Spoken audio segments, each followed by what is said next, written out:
प्रधानमंत्री मोदी के दूसरे कार्यकाल का यह पहला विस्तार है, इसलिए सामाजिक समीकरण, गठबंधन के साथ ही और आने वाले चुनावों का पूरा ख्याल रखा गया।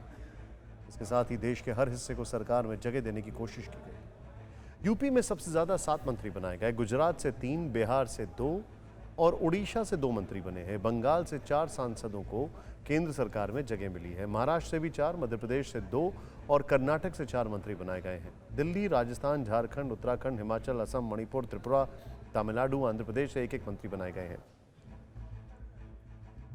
सरकार 2 साल पूरे कर चुकी है, 3 साल का वक्त बाकी है, इसलिए हर समीकरण को साधने का पूरा फोकस किया गया है। लेकिन जिस बात पर ज्यादा ख्याल रखा गया वो है अगले साल होने वाले चुनाव।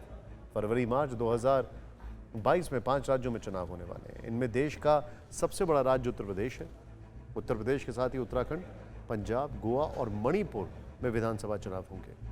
नवंबर-दिसंबर 2022 में गुजरात और हिमाचल प्रदेश विधानसभा के चुनाव कराए जाएंगे।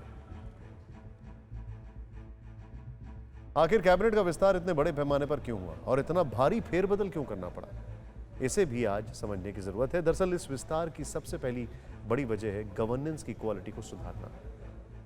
आपको बताते हैं कि इस बदलाव के पीछे की 5 बड़ी वजह क्या है। मैं ज्योतिरादित्य माधवराव सिंधिया, मैं अश्विनी वैष्णव, मैं किरण रिजिजू, मैं डॉक्टर वीरेंद्र कुमार, मैं नारायण ठाकुरानी, मैं राजकुमार सिंह ईश्वर की शपथ लेता हूं कि मैं विधि द्वारा स्थापित भारत के संविधान के प्रति सच्ची श्रद्धा और निष्ठा रखूंगा।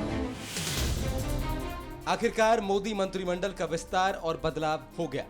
अब इस बदलाव के साथ ही ये मोदी की सबसे युवा और टैलेंटेड टीम बन गई है, जिसके कंधे पर प्रधानमंत्री के विजन को साकार करने की जिम्मेदारियां हैं। ये जिम्मेदारियां कई मायने में बहुत बड़ी हैं। कैसे, इसे आज समझने की जरूरत है, क्योंकि मंत्रिमंडल विस्तार की सबसे पहली बड़ी वजह है गवर्नेंस की क्वालिटी सुधारना। कोरोना की दूसरी लहर में केंद्र सरकार के मिसमैनेजमेंट की हर ओर आलोचनाएं हुई। खासतौर से हेल्थ सेक्टर में गवर्नेंस में क्वालिटी की कमी नजर आई। ऐसे में पीएम मोदी को टॉप लेवल पर ज्यादा काबिलियत वाली टीम की जरूरत है, जिससे कि क्वालिटी सुधारी जा सके। पीएम मोदी इस टीम के दम पर गवर्नेंस के स्तर को ऊपर उठाने का काम मिशन मोड में आगे बढ़ाएंगे।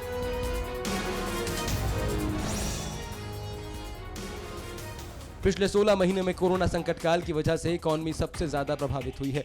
इकॉनमी में ऐसी गिरावट कभी नहीं आई जैसी अभी है। इसके अलावा पेट्रोल डीजल के लगातार बढ़ते दाम और महंगाई की वजह से भी जनता निराश है और गुस्से में है। कोरोना की वजह से ही रोजगार के मौके भी कम हुए हैं। ऐसे में अर्थव्यवस्था को संभालने के लिए सरकार के भीतर उच्च स्तर पर बेहद ज्यादा क्षमता की जरूरत है, ताकि कीमतों को नियंत्रण में लाया जाए और जनता के गुस्से को शांत किया जा सके। पीएम मोदी की नई टीम के लिए ये चुनौती बहुत बड़ी है।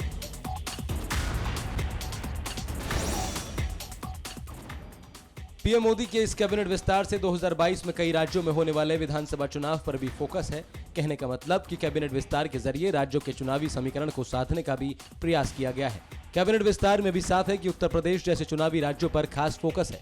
जाहिर है, ऐसे हालात में यह ध्यान रखा गया कि सभी प्रमुख समुदायों और सभी इलाकों का मंत्रिमंडल में प्रतिनिधित्व हो, जिससे तमाम वर्ग के वोट बैंक को अपनी तरफ खींचा जा सके।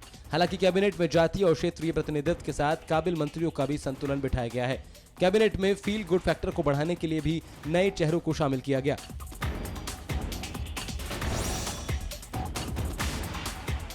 दो 2014 से मोदी सरकार ने कई जीत और हार का सामना किया।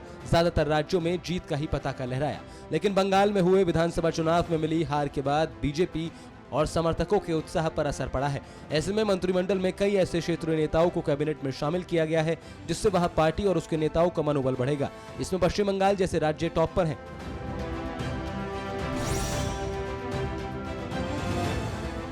पंजाब, राजस्थान, महाराष्ट्र, उत्तर प्रदेश और कर्नाटक में अभी सियासी खींचतान चल रही है। ऐसे में क्षेत्रीय और जातीय गणित के आधार पर नेताओं को कैबिनेट में शामिल कर सत्ता का मौका दिया गया है, जिससे प्रधानमंत्री और बीजेपी की राजनीतिक ताकत बढ़ेगी।